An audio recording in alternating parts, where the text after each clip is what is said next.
And, something that all of us can benefit from is weight training. I feel like I'm on a bit of a theme at the moment because it's something that I've got back more into in the last few months and found such a huge benefit. And actually somebody at work encouraged me to do it. My fellow broadcaster friend from Rhema Breakfast, but she's also a personal trainer with a science degree. Very clever lady joins me now, Cathy McCormack. Oh, kia ora, Lizzie. Thanks for having me. Good to see you, my friend. So, firstly, I just want to say thanks to you because you just gave me a little nudge to do some more weight training, and I've already, I'm like, why doesn't the doctor prescribe this to everybody? It's literally so good for you. That is such a great question, and so many studies have come out recently showing the benefits of muscular training, resistance training in every age. Yeah, so I've been increasingly seeing stories, talking to people, more star audience, more mature people who are really finding the benefits. I was reading about a lady, I think she was 70 years of age. She's in Northland. She was already a very active person, like swimming like me. She was into running and walking, but only in the last couple of years she introduced weightlifting, and she could not believe the difference in how she felt.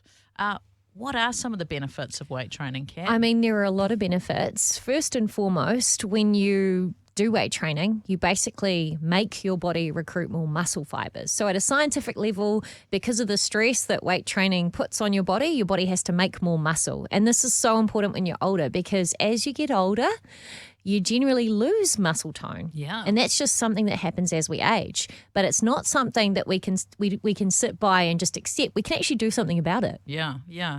One of the biggest things I've noticed, and already my listeners will know that I like to exercise regularly, ocean swimming and stuff, just how it's impacted me mentally and emotionally. Like I was thinking the other day, I was going somewhere and I was speaking at it, and before I went, I did my weights. Now, as I drove there in the car, I was like, man, I feel so calm. I feel so good. I can feel the sense of endorphins.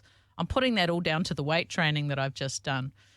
Yeah, well, I think when you weight train, it kind of triggers a different hormonal response in your body. And I think there's a testosterone estrogen balance in our body. And when you do weight training, you kind of, as any gender, improving your testosterone level in your body, which is awesome because that does give you a sense of feeling like more powerful and in control of your situation. But also, I think what's amazing about weight training is just how much easier it makes everyday life. For example, lifting your grocery bags. The other day, I went to get some dog food. And the guy at the checkout asked me, because it was a 15-kilo bag of dog food, would you like help getting that to your car? And I was like, no, this is why I train at the gym, to make this easier.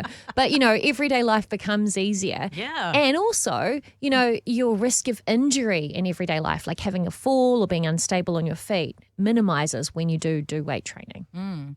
The other thing, reading about someone, I don't know if it was this lady in Northland or it was somebody else, but they actually started reversing they had osteoporosis and they started reversing that. I mean, that's incredible. Oh, and it's a scientific thing that when you do weight-bearing exercise, you actually improve your bone density. And osteoporosis is something that affects women and men after a certain age, but predominantly women because we go through different hormonal changes as part of our genetic makeup. So when you do weight training, you can reverse that. And it's amazing. And also not only reverse it, but also reduce your chance of having a fall, which could contribute to, let's say, breaking a hip or breaking a bone. And it's often when people have falls that they become debilitated. They end up, let's say, not able to walk, not being mobile. And that's when their health starts to decrease because when we're not mobile, we're not using our heart muscle and that becomes weaker. Yeah, so it would help with your balance as well, wouldn't it? Definitely. Yeah, that's so amazing. I feel like there's still a lot of people who hear about weight training and go, oh no, wouldn't want to do that because, I don't want to look like Arnie or... Well, can I encourage you for a start? I lift some heavy weights these days and I don't look like Arnold Schwarzenegger. No, you don't. I think, and you don't sound like him either. Thank you. Come with me if you want to live. I think the thing with weight training, we have to understand that a lot of the results that we get depends on our genetic makeup. Okay. And as a female who has more estrogen than testosterone, I'm not going to get massive like a She-Hulk unless I take She-Hulk. some kind of medical assistance to promote that kind of response in my body. So it's not actually possible for me to get that big. And also, to get big, you have to be lifting some seriously huge weights, right? Yeah. Upwards of 50 kilos.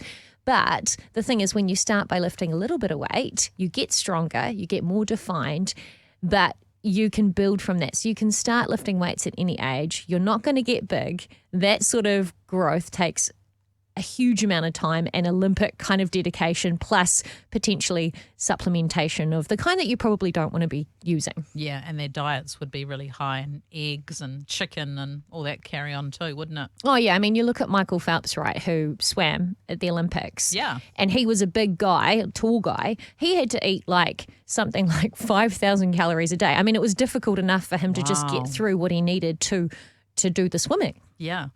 Where we are at Rhema Media, we're up a Queen Street. So if anyone knows Queen Street, you know, it's quite a steep hill. It just goes up and up and up and up.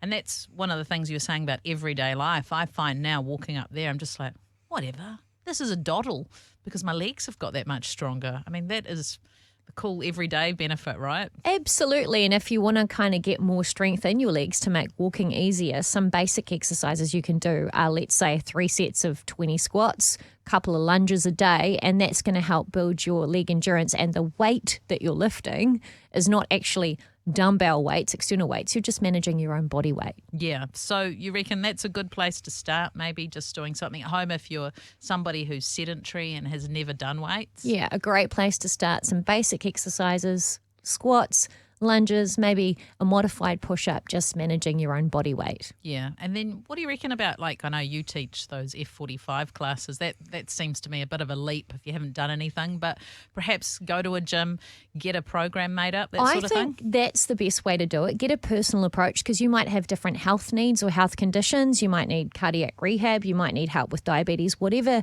your life looks like, go and get a personalised program so that they can give you exercises that will help you where you are at right now. Very awesome, Kat. Thanks for joining us today, Kat McCormack from Rhema Breakfast. Thank you. Thank you for watching. Hope you enjoyed it. Don't forget to click on like, subscribe, and notifications. See you next time.